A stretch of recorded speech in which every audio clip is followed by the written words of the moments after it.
In order to escape the police, a gang member randomly threw the drugs into the hands of an old woman. However, instead of calling the police, the old woman returned the drugs to the gang leader. Seeing that she was an elderly woman in her 80s, the leader was stunned. The old woman then said she wanted to join the gang and sell drugs together. She pointed out that the leader's men were all known to the police, but she was different. She had no criminal record, and the police would never suspect an old woman of dealing drugs. So, the leader cut off a kilogram of drugs and let the old woman give it a try. She then disguised herself and started asking people if they wanted to buy drugs. However, others thought she was sent by the police and were too scared to buy. Eventually, the persistent old woman found her first buyer. After that, other people realized she was not a police informant and began to buy drugs from her. She even got repeat customers. Soon, she sold out all her drugs. When she returned to the leader with the money, everyone present was shocked. The leader also gave her her commission as agreed. This time, the leader gave her more drugs. In the following days, the old woman often appeared in places where other gang members gathered. The area had poor security, which made it easier for her to sell her goods.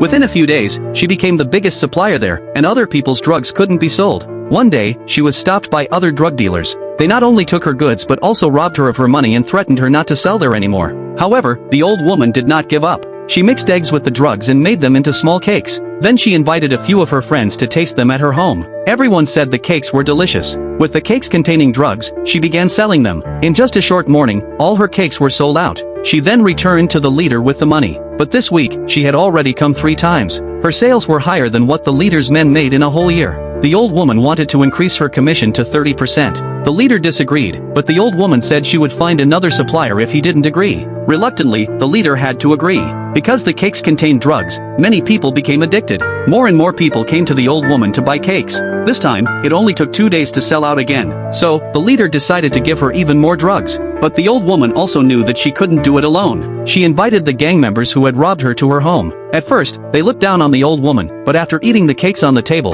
they realized she had added flour to them. The old woman had invited these people to help her distribute the cakes, and she was willing to pay them 15% as a reward. They eventually reached an agreement. From then on, people kept coming to the old woman's home to buy cakes. She also invited her friends to join in making the cakes. In this way, the old woman made a lot of money through her cakes.